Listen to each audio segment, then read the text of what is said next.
Blog Talk Radio.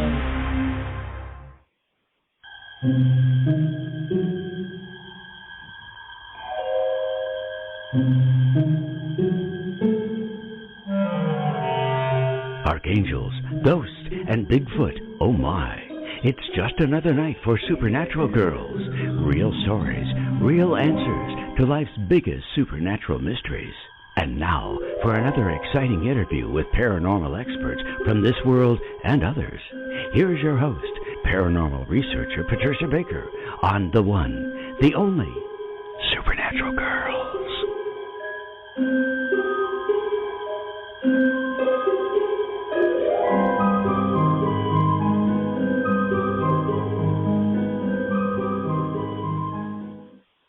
Welcome, everyone, to another exciting episode of Supernatural Girls Radio.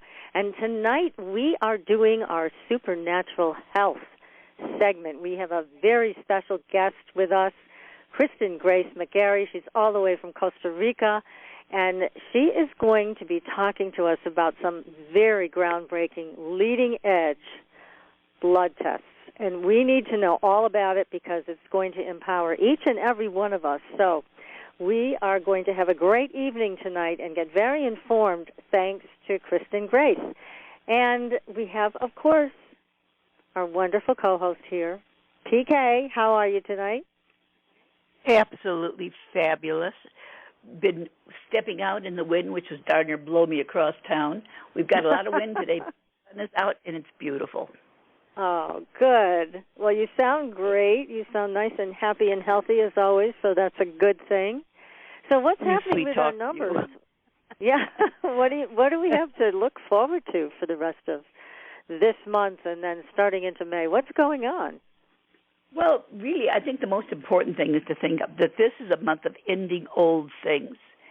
And I think, considering what we've got for our show tonight, I think some of the old things we should get rid of is bad attitude and negativity where our health is concerned. So this is a good time for people to take a look at what we've been doing, what we need to do, and to make some changes. So a 9 month is ending old things. So if you've been kind of dragging things along and allowing for, shall we say, negative health issues to hang on, this is a time to find out how to handle them better. Because it's a perfect time to look into alternative health, because that is where our answers are going to be, for sure. And if we start working on what we have, instead of keep putting it off and we'll figure we'll do it later, well, we both all know that later never gets here. And it ends up that we end up regretting. So the fact that it's a time of endings, that means that if we get rid of the things that no longer fit our health or our working out health issues or the lack of exercise, putting all these things together so that when next month gets here, we'll be all set and ready to go, because it'll be all about fresh starts. So use this month to eliminate all those negative things that we've been thinking we'll do later and never do. Like if you don't like your doctor and you need to do something else, perfect time to change it. It's endings. Make way for the new to take place. If you know that you need to go on a diet, perfect time to think about it. It's endings. Make way for the new. So anything that we do that's going to enhance how we feel in what we do, hey, let's go for it. It's kind of the way, just a good way of looking at things now. That is. It's a wonderful way to look at things. So I'm excited for you to take your advice here and take a look at my health and see what needs to change in a positive way also. And everybody can be doing the same thing. And what a nice difference that will make come May. So that's wonderful. I've even started walking again. Oh, good for you. For me, it was like taking poison, but I'm doing it, and it's not so bad. Good girl. It makes such a difference, doesn't it, when you can get out and exercise? Yes. That's wonderful. Well, thank you for that, PK. And I just want to, again, point everybody to our Facebook page and follow us there and on Twitter. Got some really interesting stories that have come up. I'm just going to mention one. It is the Society of Catholic Scientists. They're actually preparing for conferences on non-human intelligence. Yes, that's right. I'm not making it up. And you can read the article on our Facebook page. it just always surprises me, and it shouldn't, when I hear things like this. But the Catholic Church has long been invested in extraterrestrial life. They, as you know, have a huge telescope called Lucifer, strange name for them. But anyways, they are going to be having this big conference, and they're going to be talking about alien intelligence. So this is obviously the coming before the Pentagon report, which is supposed to be released, as you found out for us, PK, on June 1st. So we're going to see about that. There's a lot cooking when it comes to UFOs. A lot more has been talked about, released, a lot of sightings, a lot of photographs, videos. They're on our Facebook page. So go take a look there. Make sure you're following us. And we also have a Supernatural Health Facebook page. So if you haven't joined it yet, make sure you do, because I'm always posting new articles, new research, a very interesting leading edge health technology and health research that you will find very, very helpful. So make sure you join us there on Supernatural Health on Facebook. So I wanted to make sure to give you a couple of new Grabavoy numbers. Everybody's been writing in. They wanted the number for the lottery. So, okay. Good luck. I'm going to share that with you guys now. So the Grabavoy number, which, as you know, is a source code. It's not the actual lottery number that's going to win. Might be, but the whole purpose of Grabavoy numbers is to get you to think in numbers, because that is the language of the universe. So here it is, the lottery, 4610-567. Again, that's 4610-567. So feel free to meditate with it, put it under your pillow, put it on your altar if you have one, put it in your wallet. Keep it with you and let it kind of circulate in your mind. Send out that frequency to win. And the other request that we had is for the number for finding your soulmate. So here is the number for that. It's a little bit longer. It's 888-412-128-9018. Again, that is 888-412-128-9018. So be sure to write back to us, email us, text us, let us know how you're doing with these fun things, and do have fun with it. That's the purpose of this. Really let this lighten your whole soul and attract things to you that you really want, that are all positive for you. So tonight we are on to health again, and we are really enjoying these conversations with our guests regarding health. And tonight we have Kristin Grayce McGary. She is an expert. She's internationally recognized and an authority in autoimmunity, functional blood chemistry analysis, thyroid and gut health, and so much more. Because I'm sure all of you have had the same experience we've had, that you don't feel well, but you go to your doctor, they do some blood work, and it comes back normal.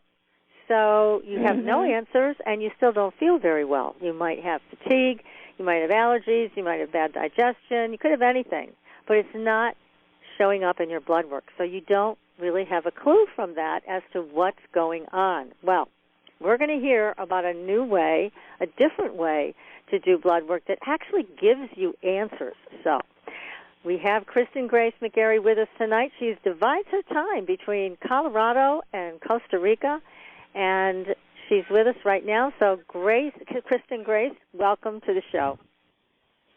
Hello. Thank you so much for having me. It is our pleasure, and we're sitting at your feet. We want to learn from you as to what to do with our health and how to empower ourselves. But first, tell us how you got into this field. Well, I was always attracted to helping people. And since the age of 2, my first memory was that I would be some kind of doctor or healthcare provider. And I've had a picture in my clinic for many years of me as a 2-year-old with a stethoscope that I got from my aunt, taking the pulses of my grandmother on her wrist where the Tibetan doctors read pulses. Even though I knew to listen to the heartbeat with the stethoscope, I was very drawn to the forearms. And in Asian medicine, we take pulses closer to the wrist, but we take 5 different depths of pulses at 3 different pulse points, similar to the Tibetan doctors, but they go further up. And so I knew from a very young age that this was my path. I just wasn't sure if it was allopathic Western medicine or not. So I started out there and then transitioned to Asian medicine and functional medicine and really looking at soul care. How do we care for our spirits as well as our bodies and our minds? And one of the big ahas for me in this journey was when I got really sick. And I went from doctor to doctor looking for answers, and I couldn't get out of bed some days, and I was young. I was 20, and I had spasming and migraines and balance issues and gut issues, and I was a mess, and I had been a competitive bodybuilder and an athlete and a vegetarian and a vegan, and I thought I was the picture of health, and here I was in bed, hardly able to move some days. So I began my journey of inquiry, of exploration, to really figure out what the heck's going on with me. And I started with Western medical physicians who were all very well-intentioned but couldn't find anything wrong with me and sent me to a counselor, a therapist, because they were sure it was in my head. And the counselor, the therapist said, well, this isn't in your head. This is clearly a physical symptom. Go back to your doctor. So I felt like they were playing ping pong with me a little bit. They were. And began to really get to the root of what was going on. And there were many things. But, I was an EMT. I worked in the emergency room for a while. I was pre-med at the University of Arizona. And I saw the value of Western medicine and how it could really save lives. And they have amazing tests and technology for seeing inside the body. But I also saw where they had huge gaps in their understanding and in their connection of the body and the person as a whole being, not a broken car or a piece of machinery, that everything actually worked together and that the mind and the soul was just as important as the physical body. And so I began this quest, and I discovered what was going on with me. I got a medical diagnosis. It was fibromyalgia. And then they said, you're going to have that forever. And I said, well, I don't think so. And began to really heal at a deep level and peeled off many layers. Some were nutritional, some were heavy metals, some were emotional, some were trauma locked in my tissues. There were many things going on, and I peeled off the layers according to my body and my biochemistry. And one of the things I discovered during all of my learning was something called functional blood chemistry analysis, which is a very unique way of both ordering and interpreting a lab panel. So I'll pause there because I spoke a lot. That's good because it is very different from traditional blood work and lab work. But, one of the things that really caught my attention in your book was you did say that usually with autoimmune disease, it's not just one disease. There's multiple diseases that come together to haunt people with these issues, right? Yes, it's true. In my book, Know Your Blood, Know Your Health, I do go into autoimmune issues and lab markers that might be red flags to have people do other testing so that you can really rule out different disease patterns. And with autoimmune issues, there is almost always a history of immune dysfunction. And immune dysfunction can look like a lot of things. It could be a simple allergy. It could be a gut issue. It could be that you get a lot of colds, but it could also be that you never get sick. And the people who come in who have really serious diseases are often the ones who say, well, I never got sick. I was so healthy. I never had a fever. And actually, not having a fever and never getting sick is a sign of imbalance, that your body isn't strong enough to gather the forces to kick out the bad guys and get a strong fever, which is very important for a healthy immune system. It's like a muscle that you have to work out. And so I talk about this as well as the idea that people don't just get one autoimmune disease. They usually come in threes. Uh-huh. So if someone has a diagnosis, let's say of Hashimoto's thyroiditis, they will likely get other autoimmune issues, whether they go diagnosed or not. They will usually suffer more. And there are ways of actually preventing that. There are ways of helping the immune system regulate, modulate, and balance itself so that the autoimmune diseases can basically stop hurting the person, stop damaging the tissues, and almost go to sleep, go dormant. Or Western medicine does not say that it's possible to ever get rid of an autoimmune disease, but I've seen it clinically. I've seen it in a lab.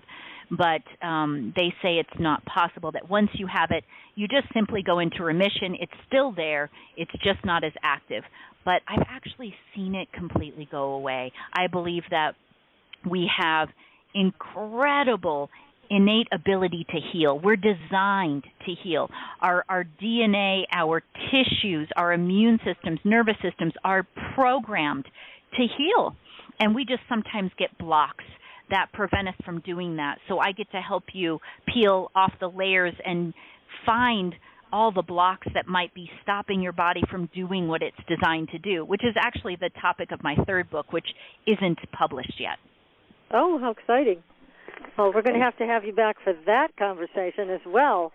But for this book, it's fascinating what you are presenting here. Know your blood, know your health, prevent disease, enjoy vibrant health through functional blood chemistry analysis.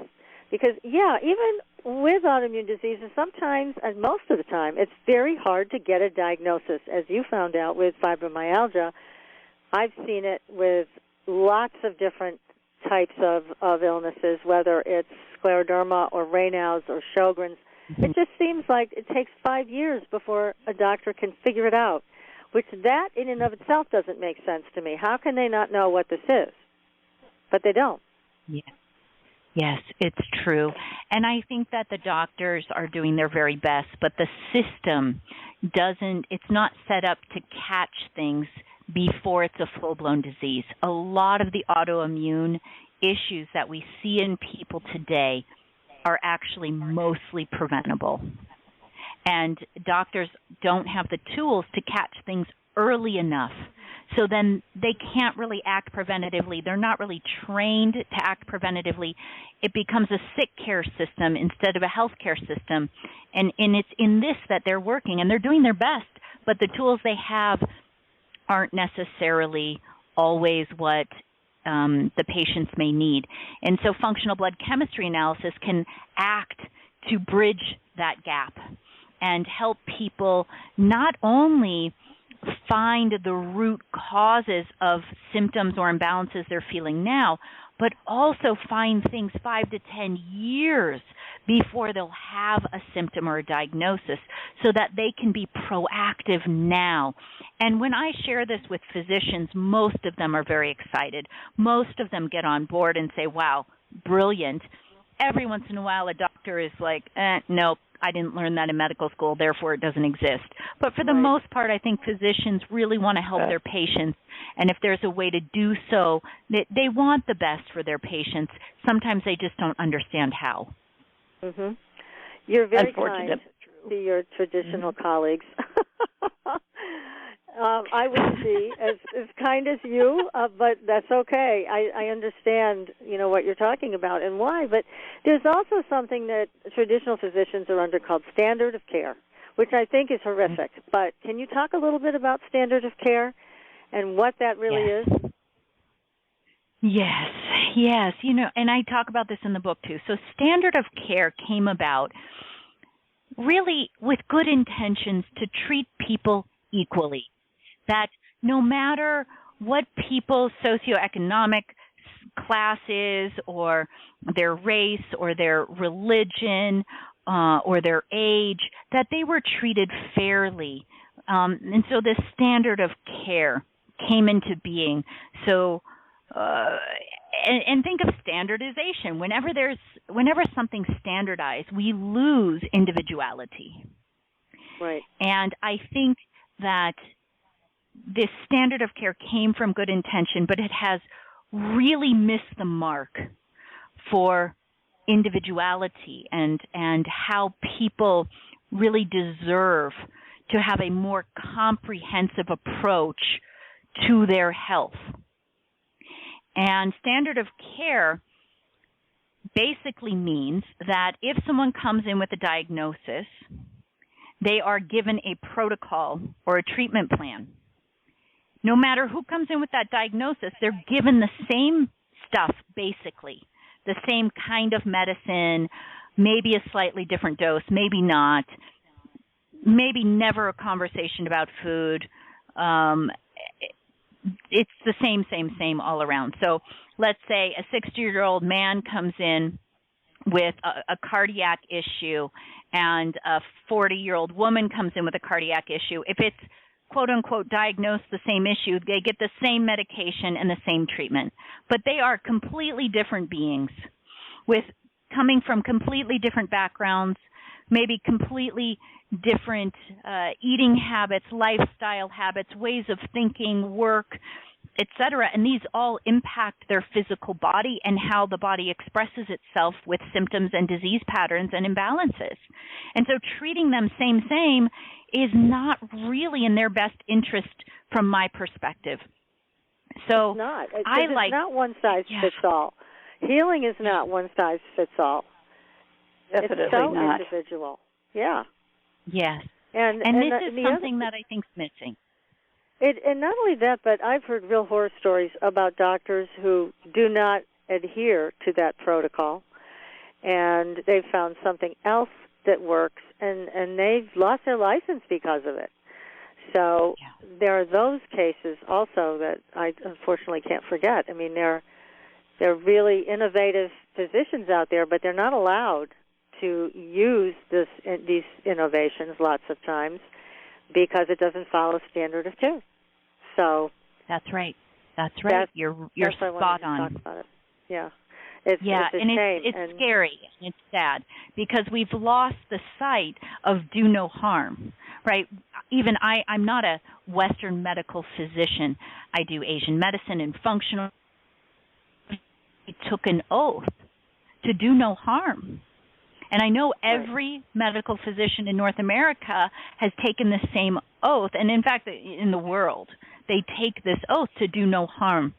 And yet, they are making medical calls, medical decisions and choices about people's health without having all the information.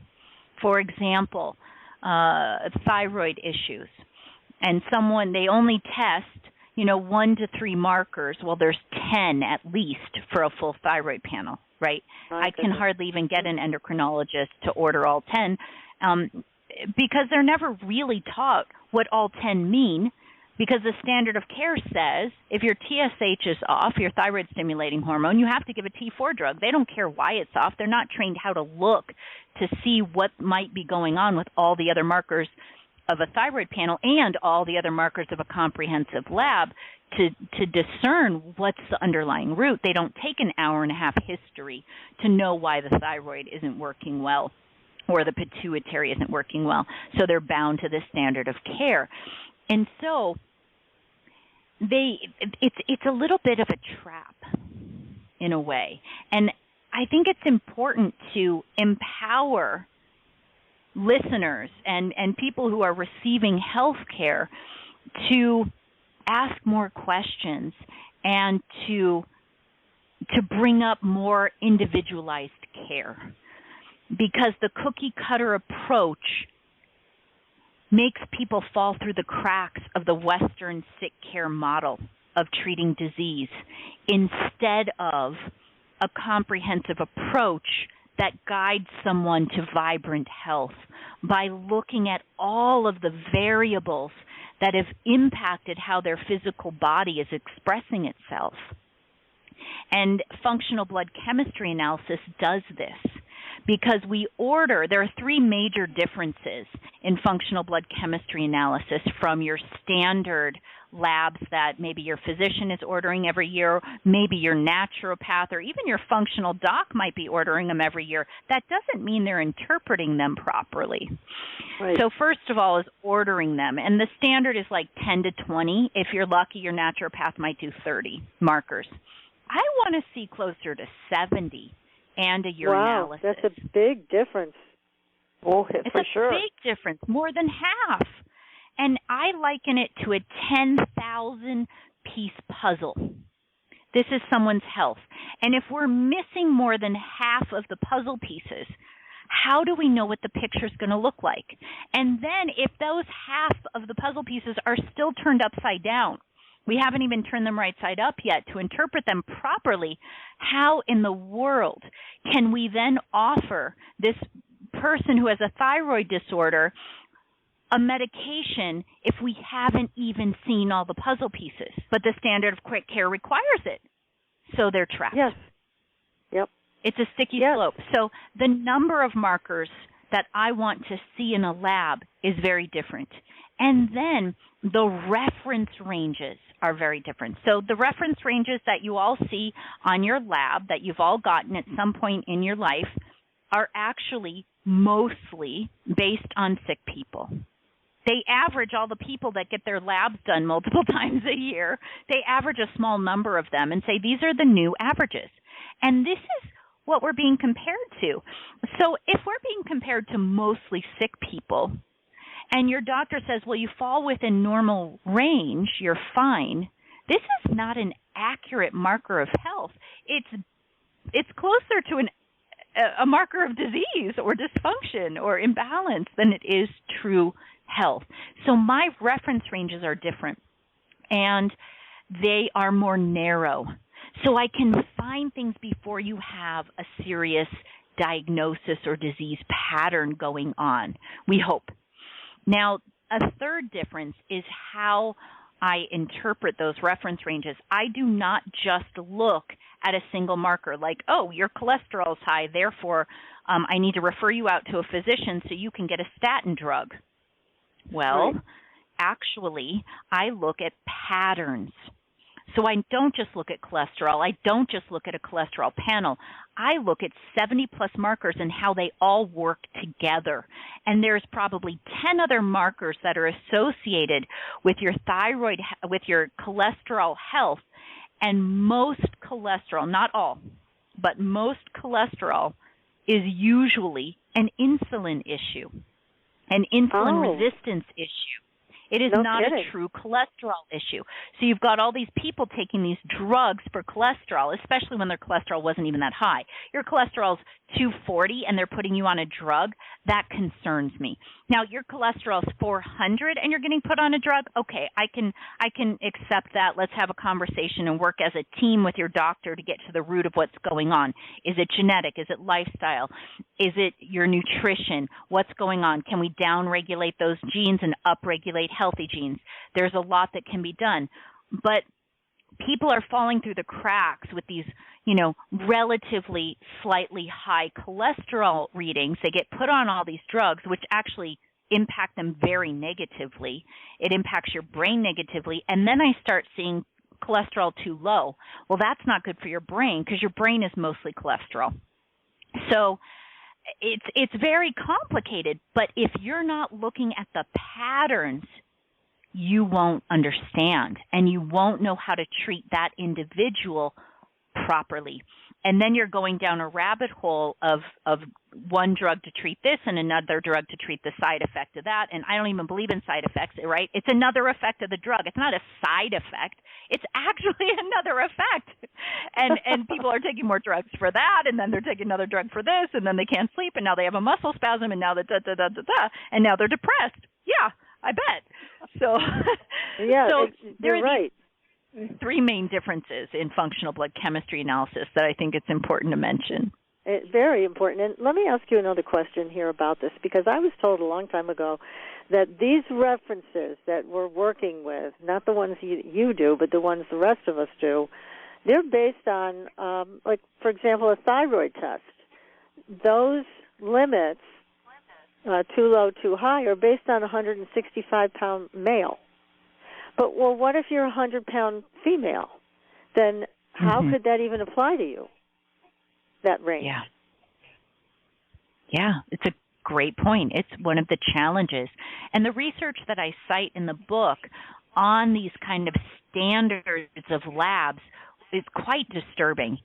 Many, many labs have not updated their reference ranges in 10 to 20 years. Oh, and when kidding. they That's do awful. update it, oh no, it's so interesting. And when they do update it, sometimes it's never even based on a human. It's out of a textbook, or it's out of a test insert, like a pamphlet that comes with testing material, testing kits for labs. So they're guessing, and they're not actually testing humans. And when they do test humans, they test 10 of them, 9 out of 10 are sick. And they take this pool of quote-unquote healthy people, which they're not actually healthy. They just may not have cancer, right? It just does not mean they're healthy. They just don't have a horrific diagnosis. They take 10 of them, maximum 20, and they average that small number of people, and these are our new reference ranges. Horrifying. It's horrifying. Lord. Well, this explains as a a lot, consumer though. of healthcare, people should be upset. Yeah, well, this explains why people go and spend a lot of money, or their insurance does, on this lab work, and it comes back so-called normal. And you're still left with the same symptoms you went in with, but you're in these crazy ranges, so they say, well, you're dead center, so there's nothing wrong with you, when there clearly is. There's something wrong with them, with their references. Yes. Good Correct. point. Or they're a tenth of a point away from a diagnosed disease, a tenth of a point or 0.2 of the point.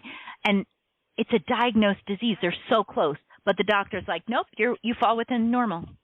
Yes, and exactly. And that happens a lot with thyroid for some reason, more than it seems any other. But so many women I know have, there's no question in my mind they're talking about low thyroid symptoms. But when they have the test, they say, well, I showed up right in the dead center, right in the middle, so my doctor says my thyroid is normal. But it isn't normal, is it, when they have these symptoms? It's not, and it's usually because they're not ordering a full panel. They're just ordering 1 to 3, maybe 4 max out of 10 markers. And if you're just looking at those, and you're just looking at TSH, someone could have a TSH of 3 or 2.9, but not be converting T4 hormone into T3 hormone, and that's going to show only if you do a full lab. And if you don't do the full thyroid panel, you're not going to see that there's a conversion issue. You're not going to see that they're not actually using the hormones properly. Are there enough receptor sites, and is there enough hormone for those receptor sites? You can't see that from just 1 or 3 markers. And this is so important because especially women with thyroid, they're not feeling good. And they go to their doctor, and they're not really validated, which is a really important piece to empowering people around their health. And I think doctors are doing their best, but like I said, I think their tools stink sometimes, and they're not validating this poor woman or group of women who are like, hey, something's wrong in my body. I don't feel right. And it's not old age. I'm not buying it. Something's off. But because they're maybe on the edge of what's quote-unquote normal, they're falling through the cracks. And this is why I'm so passionate about this and why I'm so honored to be interviewed by both of you, because I want to get this out there to as many people as possible so that they can become informed consumers. I really believe that healthcare is consumer driven. And the more people that wake up and talk to their doctors about this and bring my book to their doctor and say, hey, read this, please. Hey, can we talk about this? What are these tests about? How come no one's talked to me about this? I want to educate more doctors. I'd like to be teaching more doctors how to do functional blood chemistry analysis so that we can actually save money. It saves the system money. It saves the insurance companies money if we catch things early. And it saves a lot of suffering because these poor people don't even get the right diagnosis. And they're walking around miserable, or they've been shuffled off to, like you said, to a counselor saying it's in your head because I can't find what's wrong with you. Mm-hmm. So it's a real burden on the system. That do absolutely nothing for you except debilitate you even more. Right. Yes. It's you're a spot shame. on. But now, Kristin Grayce, when you ordered a blood test, okay, how do you go about ordering a functional blood chemistry analysis? How different is this whole process than a traditional lab? Do you still use a traditional lab, but you have different things you're requesting? Yes. Exactly. Yes. So I work under a physician so that I can order labs and work with a physician. This is just part of the system. And it's the same thing. People go to LabCorp and they get their blood draw and they pee in a cup. So it's very easy. The results come to me. I analyze them. I interpret them. I go over them while I'm going over my intake forms, which is pretty lengthy. I have about 24 pages of intake forms. Wow, and then I sit down with someone for about an hour and a half. And I go through every marker of their lab and I explain what's going on inside their body. And then I make recommendations. I talk about green flags, yellow flags, and red flags. Green flags are, hey, you're doing a great job. Your body's working really well in these areas. Yellow flags are, hey, I notice there's some room for improvement. Like, let's say I see you're chronically dehydrated. That's really inexpensive to fix. It's a lifestyle hack. Let me give you my tips and tricks so you stay better hydrated. Or it could be a red flag. Something is out of range, even according to Western medicine, not only functional medicine. And I'm seeing some patterns of imbalance here that could lead to a diagnosis of a disease pattern down the road. How do we nip it now? How do we work with your nutrition and your lifestyle and your exercise program and your mind and your soul care? Self-care is also soul care, caring for your spirit. I want to hear what's going on in your relationships. What's going on with work? Do you have any old injuries that are still nagging you? Because those could be a block to healing. Are there any other stressors from your lineage, your ancestors? Are you carrying stuff for them, which could be seen as genetic stuff? Or in homeopathy, it could be seen as miasms, where people are carrying these disease imprints that can manifest in various symptoms in their physical body. So I'm asking a lot of questions and looking at a much bigger picture and then having those conversations with people. Do you have mercury in your mouth? Are you using synthetic chemicals on your body? How is this impacting your liver function? How is it impacting cognitive function if you're using, for example, perfume, which is known to have neurochemicals, or you're using Febreze or these air fresheners that are known to have neurotoxins in them, and you're complaining about memory loss, we can have a conversation about that and make some very simple changes that render huge results. So it's different in that I spend a lot more time with people and I go into detail so that they're empowered with information. I believe knowledge is power. And when someone can really see what's going on inside their body and then get appropriate recommendations based on their biochemistry, their goals, and their lifestyle, this is a winning formula for vibrant health. It really is. It's wonderful that you're able to do that with people. Let me ask you, what do you think genetics, how much of a factor are genetics when it comes to disease? Because we all know, our parents died from X, Y, or Z. How does that play out? And in terms of everything you're talking about, if there's a genetic predisposition for something, how do you deal with that? Yeah, it's a really good question. Thanks for bringing it up, Patricia, because I think people are afraid of genes. Like, oh, my mom had breast cancer, therefore, and it was genetic, therefore, if I have the gene, I'm going to get breast cancer, so I better have a preventative double mastectomy.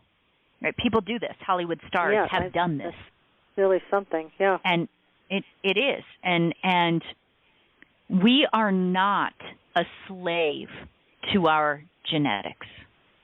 There is a field of science called epigenetics. And this is not woo-woo. This is real science. And what epigenetics has shown us is that we may have sick genes, but we also have healthy genes. And we can have sick genes that stay dormant. They stay asleep and they never turn on. And we can turn those sick genes on with lifestyle, poor habits, poor nutrition, eating a bunch of gluten, working the swing shift and not taking care of ourselves, lack of exercise, too much alcohol, toxins in our environment, a lot of stress. These things can turn on sick genes, so those genetics get flipped on, the switch gets flipped on. Now we're in a disease process. Well, you can also turn the switch off or never turn it on to begin with. And so, yes, genetics are important, and they are an important consideration, but they're not everything. And it's important to know that we have more power than the social media is telling us we do around our genes. And we have more power than, say, the insurance companies or the pharmaceutical companies are leading us to believe. And there are scientists like Dr. Bruce Lipton talking about The Biology of Belief was one of his first famous books. He has many more now. But he talks about the field of epigenetics, and it's fascinating. It really is. You're right. We have so much more power than we realize over our own health, and the choices we make are a big consideration. People don't think about that a lot of times, especially when they're younger. They think that they're going to be immortal and they can do whatever, but it all catches up with us eventually, and we're seeing that more and more, aren't we? I mean, I don't know. I think our grandparents' generation, they ate better food. There were less chemicals. I think they lived longer, healthier lives, and I don't think we're seeing that anymore, are we? No, unfortunately we're not. And in the next 5 years, what research is showing us is that 1 in 3 children will have diabetes, will be obese. My goodness. Wow. Yes. I've seen in my practice a 12-year-old with high cholesterol. Right. How does that? And was not genetic. It was because they were obese. And they were obese because they had a lifestyle and a nutritional upbringing that was very, very, very poor because their parents didn't understand and had some food addictions themselves. And they believed the media. Why would the media ever lie about dairy or sugar or gluten or whatever, right? Well, because they're making billions of dollars off of junk food. Right. And it's a real challenge. And I think that people who are not as educated or they have a lower income bracket or living in poverty should still have access to whole fruits and vegetables. And they don't. Instead, they have a corner market with chips and processed hot dogs on a bun that have been out all day under a little heat light. And this is a real problem. And especially in underprivileged groups of people. And it's not fair. And it's an interesting kind of discrimination in a way. It's a socioeconomic discrimination that we don't have the proper systems to make sure that everyone's getting vegetables. And just having food stamps is not the kind of system I'm talking about. I'm talking about sustainability and permaculture, and how do we teach people to grow food in a neighborhood and have a community garden, because it's very inexpensive to grow organic produce on a rooftop or in a community garden where you have 25 families contributing. Each family may only need to give $5, and you have a garden. And this is practical, and there are more and more programs popping up around our country, and I really applaud them because they're like salmon swimming upstream against the typical culture of junk food and the SAD, Standard American Diet, which is sad. And but it's happening, so there is hope. But this is a real challenge for our next generation, and guess what? It impacts genetics too. Right, we have these kids who are obese, who are diabetic, who are having ADD, ADHD symptoms because their brain isn't being fed properly.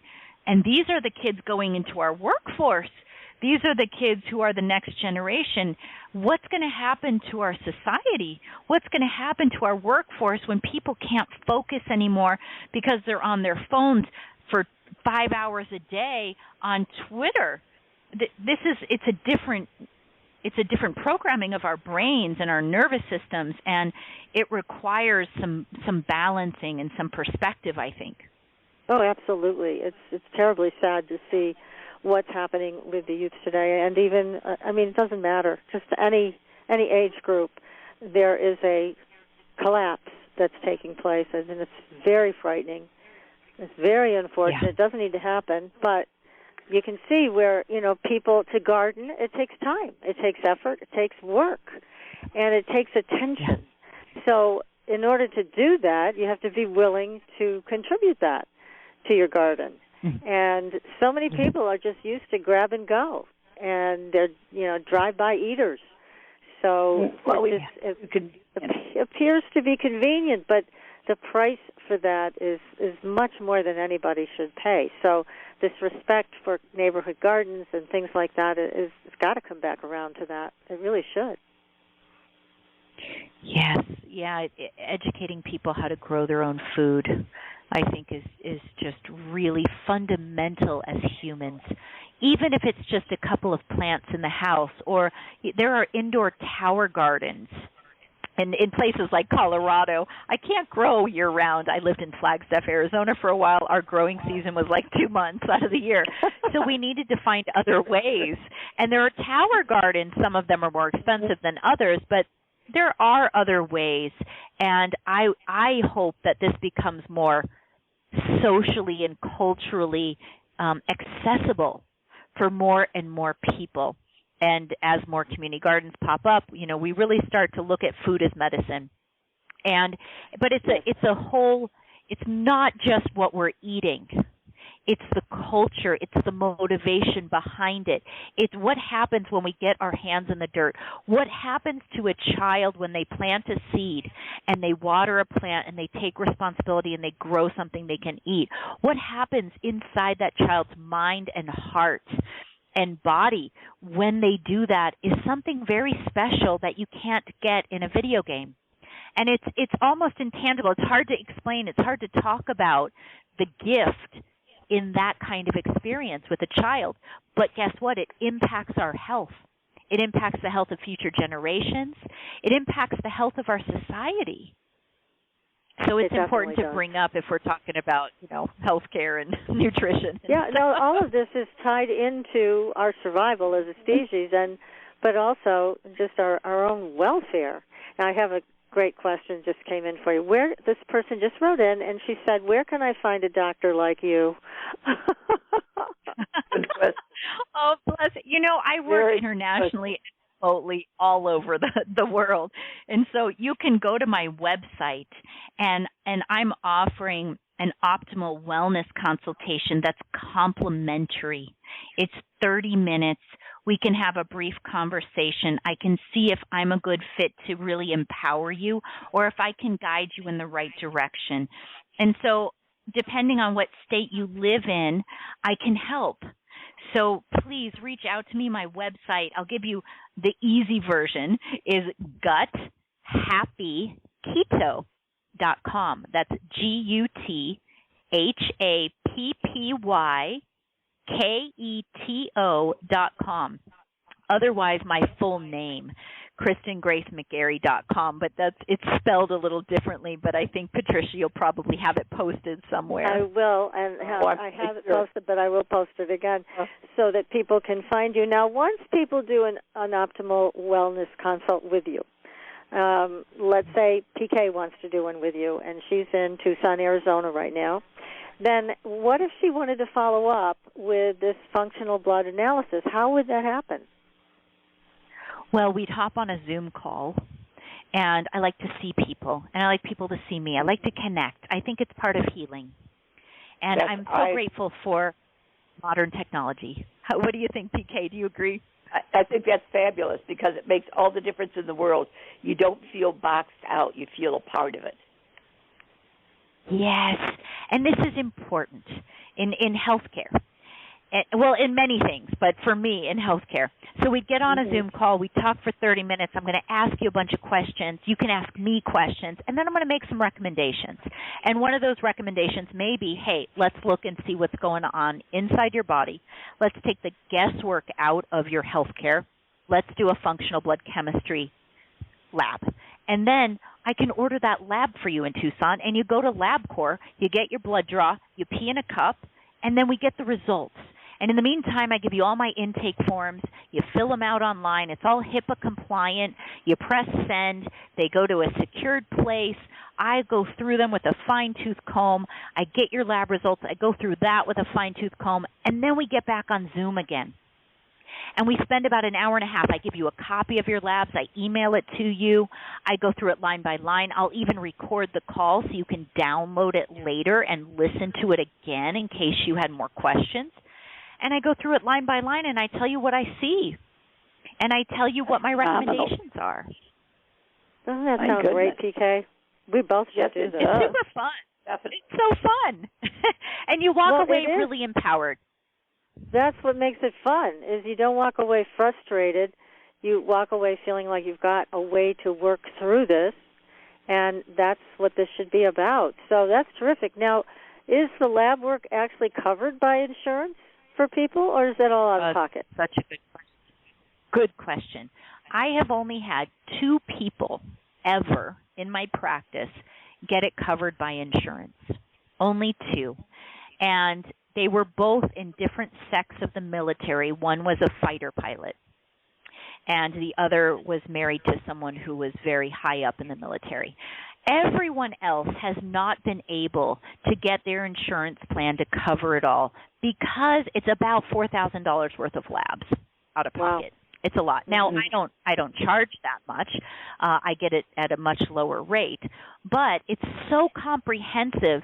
And remember, insurance companies are not into prevention. They're into sick care, which I understand. It's just a system. It's how it's set up. It's not bad. It's just one way that isn't right for most people. And so they're not really into prevention, and so they don't support that many lab markers because it's far too preventative, and that's not how they're set up. And so they usually say no, and it's actually cheaper, less expensive to go through me than to try to piecemeal it out with most insurance companies. Now, I will always give my lab panel for free, the list of markers for free to anyone and say, please go research it. Tell me if your doctor will order this for you. Can you get it covered? Fantastic. If you can, you'll be my number 3 person. But for the most part, they come back and they say, no, I can only get this done and that done. They won't do anything else. Well, if I start piecemealing that out, it actually is more expensive. Absolutely. So usually it's just better to get it all with me, and I get to see exactly what I want to see instead of piecemealing it out with 2 other doctors. Oh, maybe your endocrinologist will only order 3 thyroid markers, but I want 10. So now I have to order the other 10, or the other 7 or 8. But really, it's the same cost for me.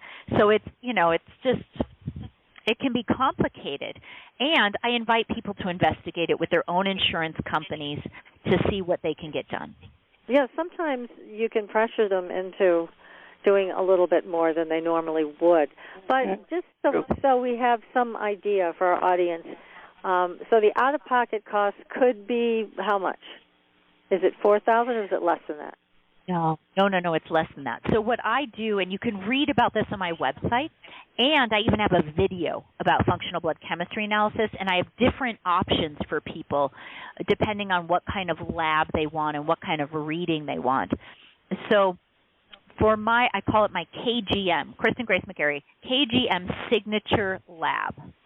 This is about 70 markers plus a urinalysis. The lab cost is included, and it includes all of my time going on it on my own with a fine-tooth comb, going over all your intake forms, then meeting with you for about an hour and a half. Sometimes I go over to 2 hours, depending on the complexity of the case. I go over everything with you, and you get the recording, and you get the lab results, and you get all my recommendations.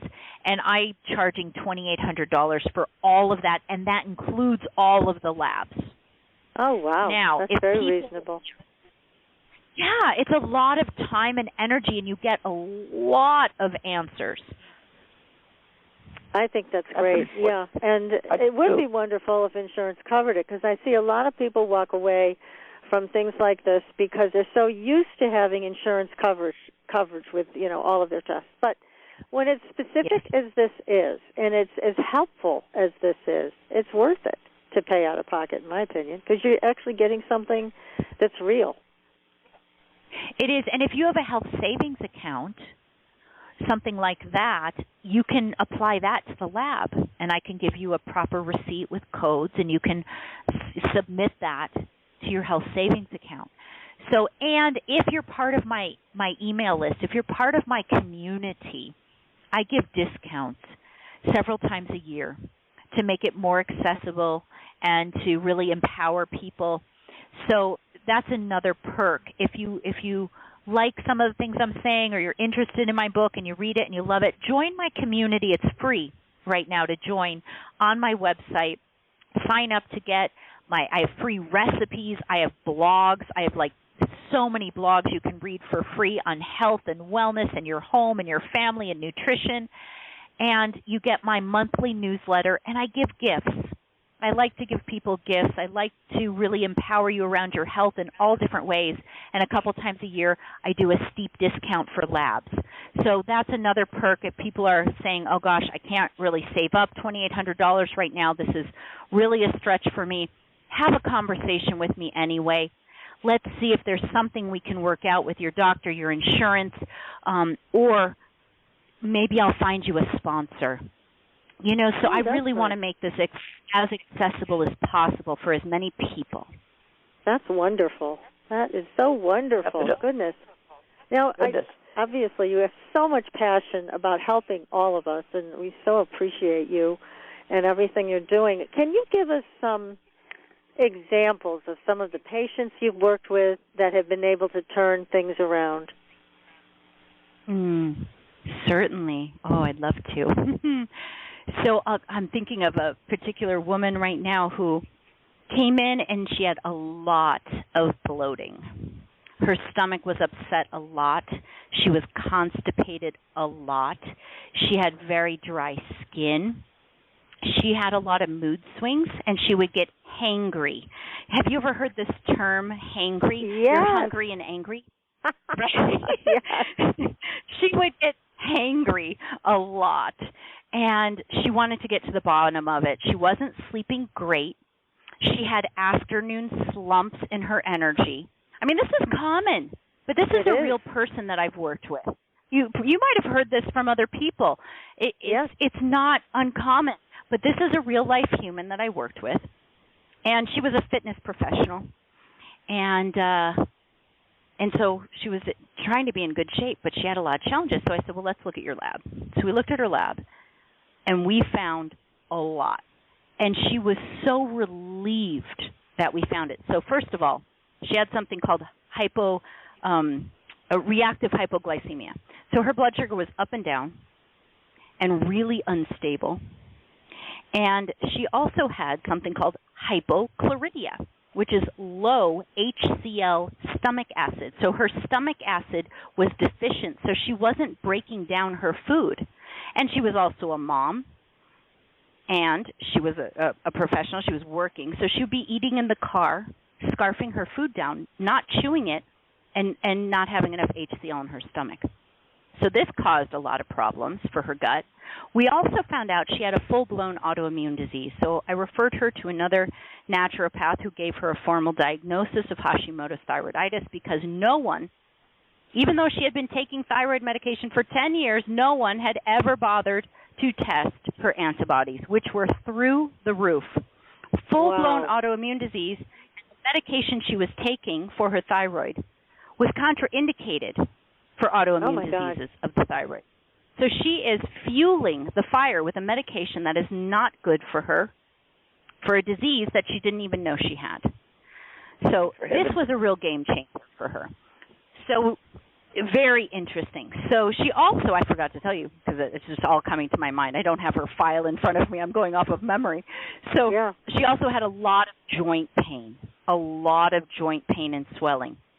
She thought she had arthritis, but she was so young. She was like 42 or something. So it was like, I don't think so.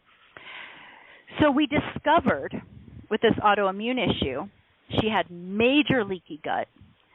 We got her off of gluten and dairy. I taught her how to wean off of sugar and taught her a few lifestyle and nutritional hacks that were super easy, like I'll give you one. For her, she needed to eat dinner for breakfast. Oh.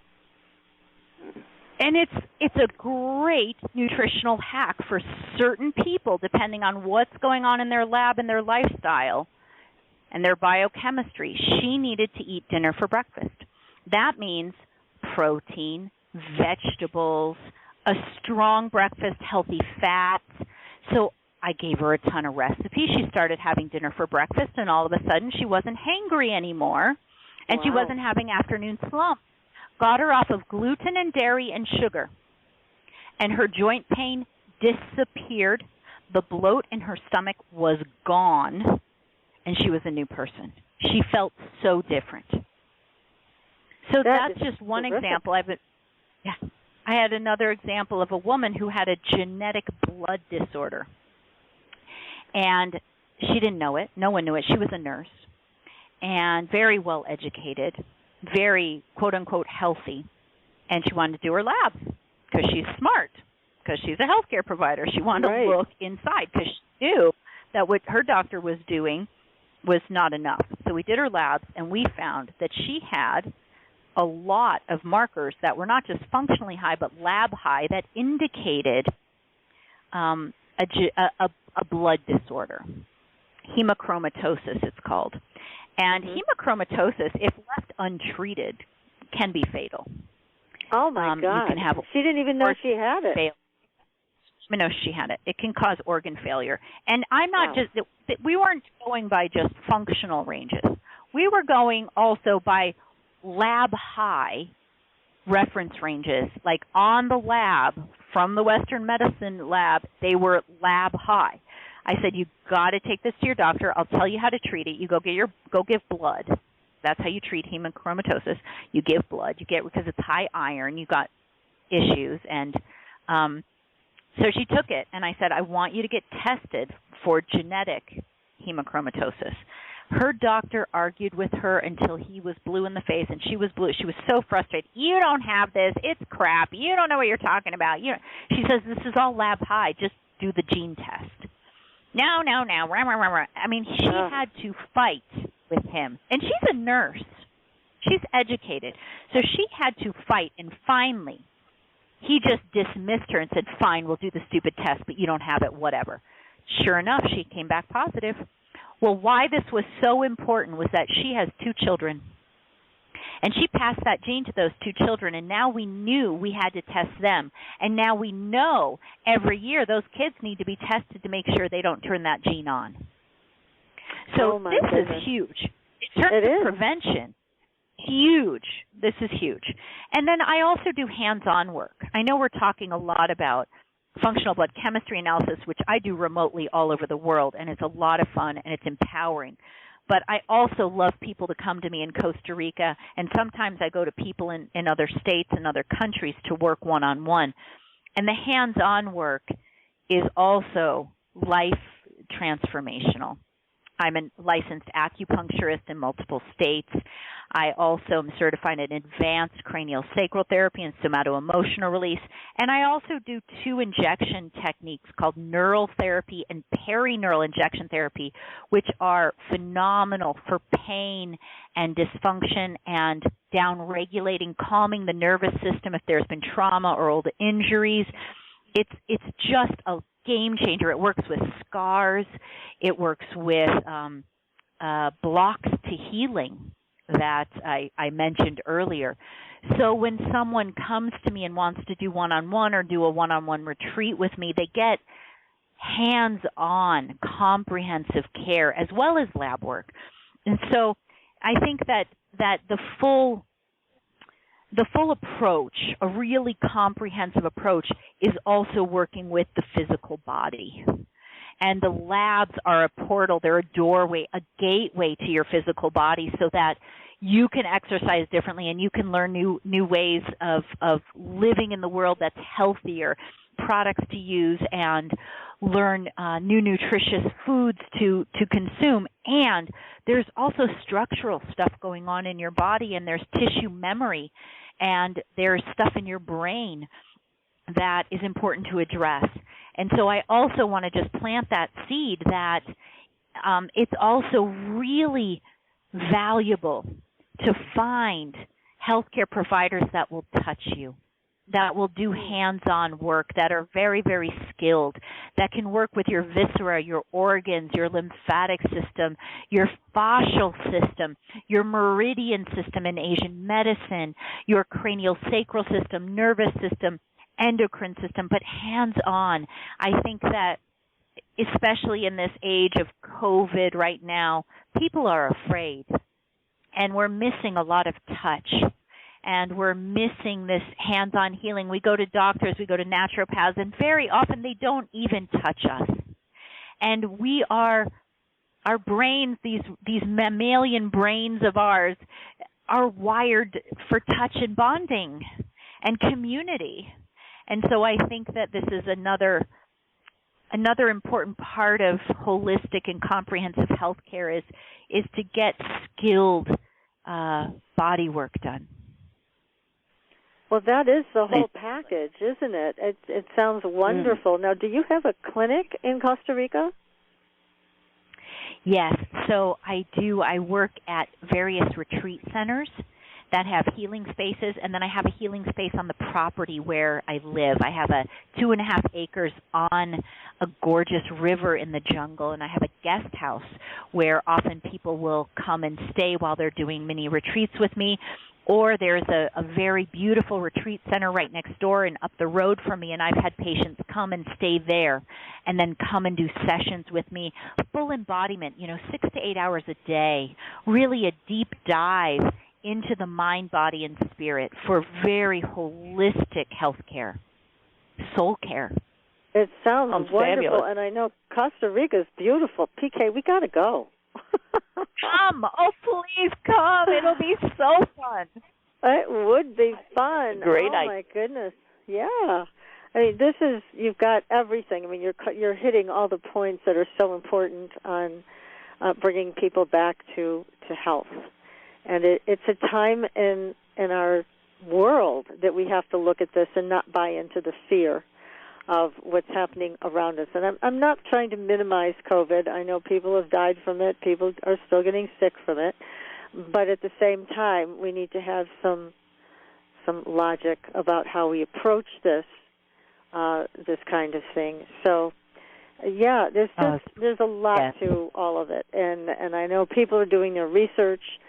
They're contacting us about the vaccine. They're doing their research on that. They're doing their research on what COVID actually is and why it's in our lives right now. So there's people who are also digging deep, and they're not just going to take the mainstream media narrative, which is so important. And everybody has to make up their own mind about what they want to do with the vaccine or other things, the same way they need to make up their mind about how they want to get healthy. But you're offering a wonderful program for people, an enjoyable program also. So it's, again, they can find out more information about this on your website, right? Yes. And Patricia, I'd love to just mention one thing about COVID that is not really being spoken about. Yeah, please. We need more information. Really go ahead. Empower. Yeah, thank you. Because it's so in alignment with everything we're speaking about, and that is, how do we strengthen our immune systems? How do we, because I don't actually believe getting sick is a bad thing. In general, getting the flu, getting the common cold, having a fever, this is actually good for our immune systems. Children who get a fever once a year or once every other year, this is actually important for their immune systems. We don't want to suppress a fever. And there are ways to deal with the fever if it goes up to 104, unless it's with a newborn, which is more of a medical emergency. Kids should get a good fever, and adults should get a good fever. So getting sick isn't bad. And this is something that our media is not understanding. This is something the insurance companies and the pharmaceutical companies and oh no, getting sick is bad. Oh no, it's bad. No, it's not. It's actually important for your immune system. It's a healthy workout. Now, is your immune system capable of dealing with getting sick? Are your organs of elimination able to detoxify when you get sick? Is your immune function such that you can really create a strong attack against a virus, a bacteria, a parasite, a fungus? This is important. And how do we do that? Well, when we look inside your body through functional blood chemistry analysis, we get a picture of what's going on with your immune system also. Is your vitamin D3 low? Is it too high? Are your white blood cells too low because you might have immune imbalance going on? I can tell this, and then I can direct you how to increase and balance your immune function. This is huge. With all of the fear around COVID, I think it's more important than ever to take your health care back into your own hands, to become empowered, because knowledge is power, and to take a look at what's really going on instead of guessing and Googling for your health care.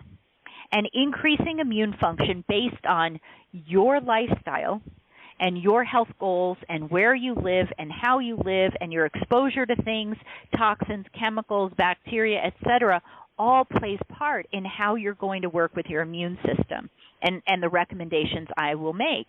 And I think this is something people aren't talking very much about when it comes to COVID, when it comes to the flu every year. People aren't acknowledging how important it is. And I learned this from biological doctors who are MDs from Germany, who were in the U.S. teaching and teach internationally, that getting sick is important. It's expelling stuff. When you get a fever, your white blood cells 4 degrees higher than normal body temperature. Your white blood cells are tenfold. And those white blood cells kill and consume, devour the bad guys. And this is so important. And this is anti-cancer. Anti-cancer is getting a fever every year, every other year, because cancer cannot survive fevers. It's a time where your body goes and mops up all the bad cells and all the genetic blips that create cancer and other stuff. So there are ways to simulate a fever to help someone's immune system start to get balanced. And I'll just give one hack around that, and that is a far infrared sauna. Right. Those are great. Yeah. So there's a lot to be said around immune function and how to balance your immune system and strengthen it so you don't have to be so afraid, that you can trust your body's going to be able to handle a virus. It's going to be able to handle a bacteria. It's going to be able to fight a good fight because you're strong. Well, that makes sense. And really, when COVID started, there were a lot of health professionals that came out and said, up your vitamin D, take zinc, selenium, vitamin C, and I think a few other things, and you're going to stand a good chance of not getting it. And again, it's just like, don't go for the quick fix. People got all like, attention was on, well, we're waiting for the vaccine. Why wait when you could just improve your natural health system with some natural substances like that? And there is a lot that was offered at that time. There was a lot, and there still is a lot being offered, like you just did, around getting healthy, staying healthy. It's not impossible.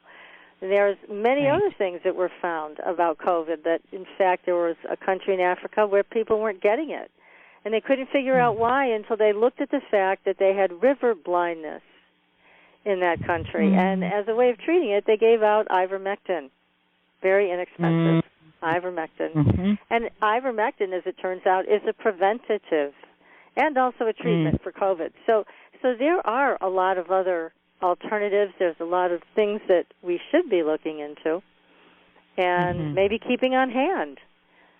So, I mean, it is empowering to know the truth rather than being led down a garden path of you have to do this, you have to do that, or you're going to get deathly ill. And again, I'm not minimizing this, but there are many, many, many things out there that can help your overall health. And it's just, you just were talking about it, Kristin Grayce. So, we need to pay attention to that. It may take a little more effort to remember every day to take your vitamin D or zinc or selenium, but it's helping a lot more than just prevention of COVID. Exactly. It's helping your whole immune system. So whether it's COVID now or the flu, in the fall, or a strep throat that's going around with kids, or pink eye, or bronchitis, or whatever it is, we live in a world where we need stronger and stronger immune systems. There's more and more chemicals in our environment and more challenges that are really inviting us to become more resilient. And how do we build our resilience? And having a strong immune system is one way. And I love what you're saying, vitamin C. I love liposomal vitamin C. Oh, yeah. Food-based as much as possible. And I love zinc picolinate in terms of what kind of zinc. I love selenium. Selenomethionine is a good one. It's better for the human body to absorb it. I love quercetin. There's been some studies on quercetin and zinc picolinate with vitamin C in terms of against COVID. There's some interesting stuff with NAD and COVID, and taking NAD, which is a very strong antioxidant. It's best injected or done in IVs, but very, very powerful impact, and people are having symptoms very much minimized when they're on these healthy regimens. So then it's like, okay, we get the virus or we get a bacteria, we get something, but our bodies can deal with it. And then we have antibodies. And then we don't have to have the vaccine conversation necessarily, depending on who you talk to. I know that some people think you still do. But I really believe that Mother Nature does it best. And our bodies are designed to heal. And if we can, we're living in a busy world full of toxins and chemicals. So, and our food sources are poor. Our ground soil does not have the same bacteria and microbes that we really need. And so we have deficiencies. Our guts aren't as happy because of all the processed foods. And so we have these deficiencies. Let's take some of these supplements and see if Mother Nature then can take over and do a great job to strengthen our immune systems and fight off stuff. And I think that this is a great approach. This is a great start to becoming more empowered instead of just living in fear. Yes, it's time for that type of shift to happen so that we're not all running around scared of something. And I think more and more people are beginning to understand that and see things the way you do and we do, that it's up to us. if we want to maintain our sovereignty as human beings, it's up to us how we are going to take care of ourselves and how we're going to address these plagues that have beset us. But, yeah, all of this it takes a relationship with yourself. And I think we've lost a little bit of that through the years. Yes. And I think it takes a relationship with nature. Yes. And I think it takes a relationship to community. I think that we have a very strong view in our culture of doing it alone, and we got to be strong, and we got to do it on our own. And I actually think that that's doing a lot of us a disservice, that we actually do better in community, and we do better talking to our neighbors, and we do better when we work as a team. And I find this in healthcare as well, that, I like to be on a healthcare team and to be able to offer gifts and support people from, I think Western doctors have certain skills that I don't have, and I want my patients to get the best of all of us. And I am not a pharmacologist. If someone's on 25 drugs, boy, I'm going to be working closely with their doctor and a pharmacist, because I'm not as skilled in all of those drugs as they are. But I'm going to also give another perspective and start using food as medicine and supplements and lifestyle and mindset. And so we can work as a team. And I think people could be doing this in many other areas of their life, and that there is kind of this sense of, I got to do it all on my own. But what if we don't? What if we don't? What if I'm a team with my patients? What if they're a team with their family? And we start working together, and we start capitalizing on people's strengths and building up their weak spots. Then we're really talking about a different approach to healthcare and a different approach to living. Yes, that's ideal. It goes back to it takes a village. Everybody has to work together. We definitely need it. And let me ask you a question, too, about heavy metal poisoning, because a lot of people have that, and they may not even know it. But how do you address that? Do you find that in this functional blood analysis that you do, or is that a separate test? Both. I'd say both. So, yes, sometimes I can see a certain pattern in markers that alert me to heavy metal poisoning or to heavy metal toxicity or an overload in the system. So, yes, sometimes I can see that in a lab.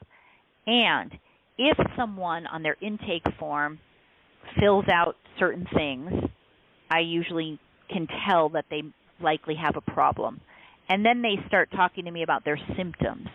And I start to connect the dots and put the puzzle pieces together, and then can say, okay, now we're going to do some specialized testing for this.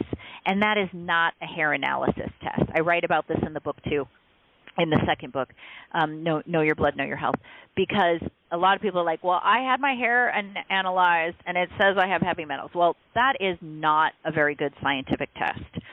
So, yes, I talk about mind, spirit, body, medicine, and healthcare, but I also am a scientist, and there are tests that are valid for heavy metals, and I like to use them. Some are blood, some are urine. I'm not afraid of doing a hair analysis, but I don't solely base my results on that. I want to look at how the body is eliminating. Sometimes I want to give a provocative agent to the body to excrete heavy metals, and then I want to catch that urine and test it and see what heavy metals are actually being excreted and in what amounts. This can give us a great clue. And then how do we deal with this person? How do we strengthen their organs of elimination so they don't get sick? So many people think of heavy metals or mercury and they want to take cilantro because they read on the internet that tinctures of cilantro is good to get rid of heavy metal. It's the worst thing to do if it's the first thing you do.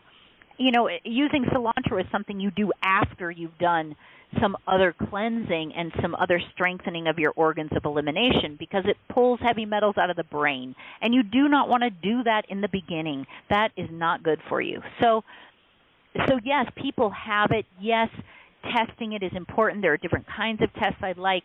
Yes, I get some clues through an intake and through the functional blood chemistry analysis, and then I would know if we need to order other tests or not. This also is important when we talk about Candida. I like to mention this because not a lot of people are, and it's in my third book, the Blocks to Healing book, that isn't published yet, but it's finished, where I speak to people complaining about Candida. And people say, oh, I got to kill the Candida, I got to go on a Candida cleanse. Well, heavy metal, if you have heavy metal in your body, you will likely have Candida. And if you Candida is actually there to protect you. Candida can help protect you from negative effects of mercury. Wow. And if you try to get rid of the Candida before you've dealt with why you have it, which is the heavy metals, you can get sick or just never be successful and feel really frustrated and not feel good and always be tired.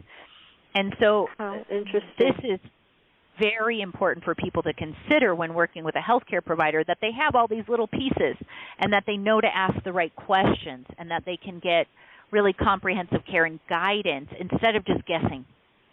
Yes, exactly, because it does become a guessing game if you go to Dr. Google and you start looking things up.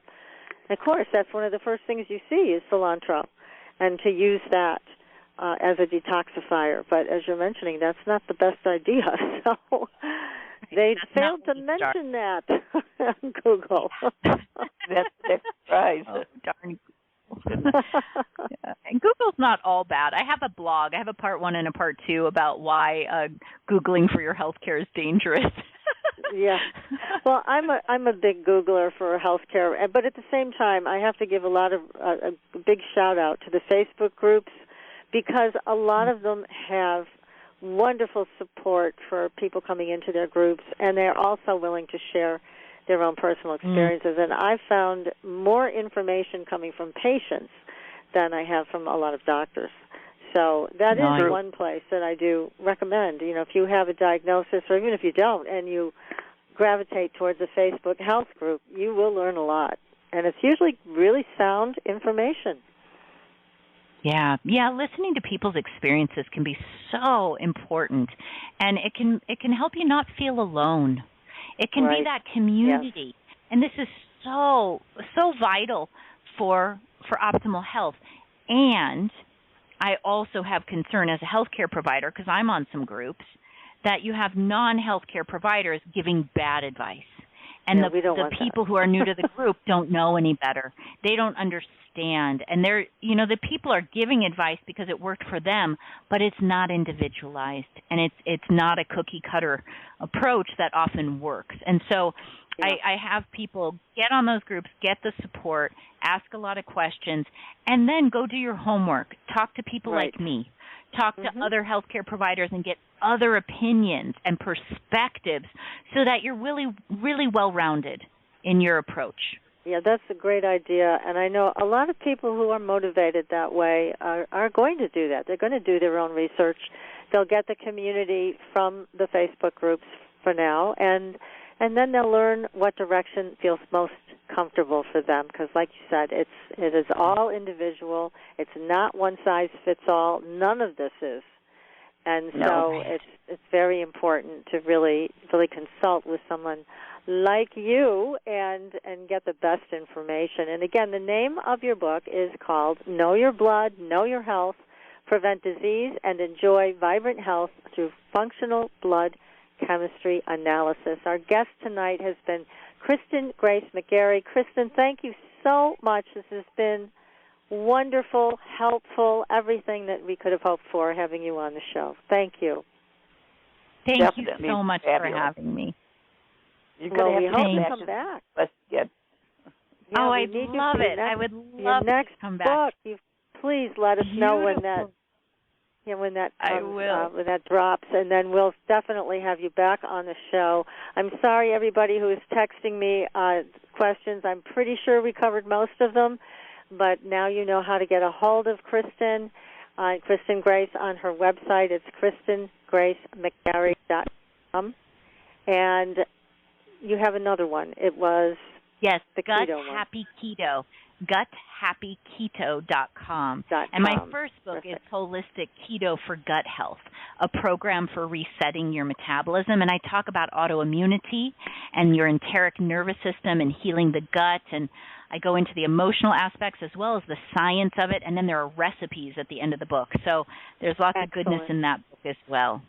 Well, thank you so much, Kristin Grayce, and we will be talking to you soon. And everybody, next week we'll be back with another exciting show. We're going to be talking about blood again, but in a different way. This is a show about vampires. So until then, we'll see you on the Blue Highway. Good night, everyone. Good night. Good night. Thanks for listening. Tune in next week for another radio adventure with Supernatural Girls.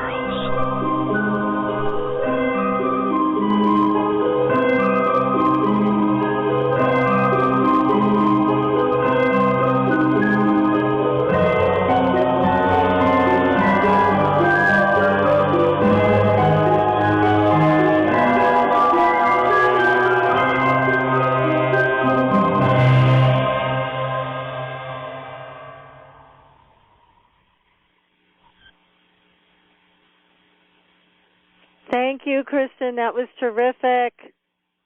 Thank you so much. So great being with you both. Well, we enjoyed it. I know our audience did too. So please do keep us in the loop.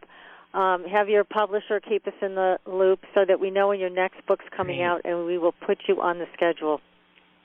Awesome. Thanks so much. Many blessings of vibrant health, and please be in touch. Come to Costa Rica. Oh, we would love that, and we will definitely be in touch. Awesome. Okay. Well, many blessings. Bye for now. Thank Bye-bye. you.